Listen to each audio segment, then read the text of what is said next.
அண்டாகானம் படத்தை பற்றி நான் ரொம்ப நாளாக வெறும் பாசிட்டிவ் விஷயங்களை மட்டும்தான் நான் கேட்டுட்டு இருக்கேன். ஸ்கிரிப்ட் ரொம்ப நல்லா இருக்கு, ரொம்ப சுவாரஸ்யமாகவும் இருக்கு, மெயினாக ரொம்ப ஹியூமராக இருக்கு அப்படின்னு.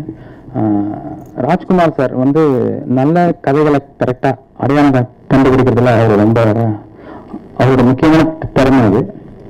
அதே மாதிரி நல்ல படங்களை கரெக்டாக ஐடென்டிஃபை பண்ணி ரிலீஸ் பண்ணுறது ஜெயஸ்கே சார்.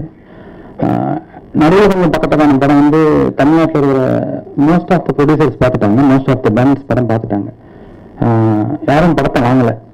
இன்னொரு விஷயம் என்னன்னா, அப்படி படத்தை வாங்க முன் வந்த ஒரு சிலரும் படம் 2.25 மணி நேரத்துக்கிட்டே இருக்கு, அதனால ஒரு 40 நிமிஷம் கட் பண்ணுங்கன்ட்டாங்க. அது அசால்ட்டா, அது எப்படி கட் பண்ணுறதுன்னு எனக்கு தெரியல.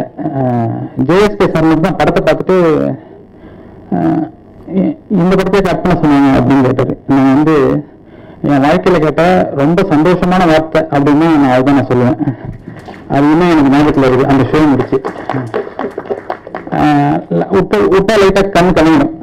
ஆமாம் சார், இந்த படம் தான் சார் கட் பண்ண சொன்னாங்க அப்படின்னு. அவர் வந்து இல்லைங்க எனக்கு ஒன்றும் தெரியல, அது கரெக்டாக தாங்க இது, நம்ம அப்படியே ரிலீஸ் பண்ணிக்கலாம்.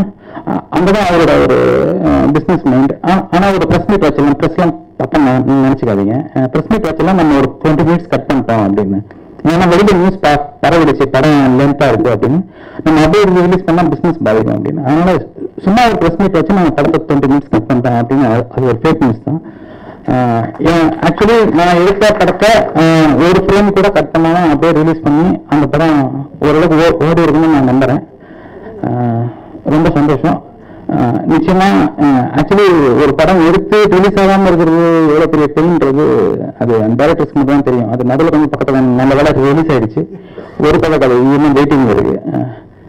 இந்த படம் சீக்கிரம் ரிலீஸ் ஆகணும்னு நான் கடவுளை வேண்டிக்கிறேன். தேங்க்ஸ்.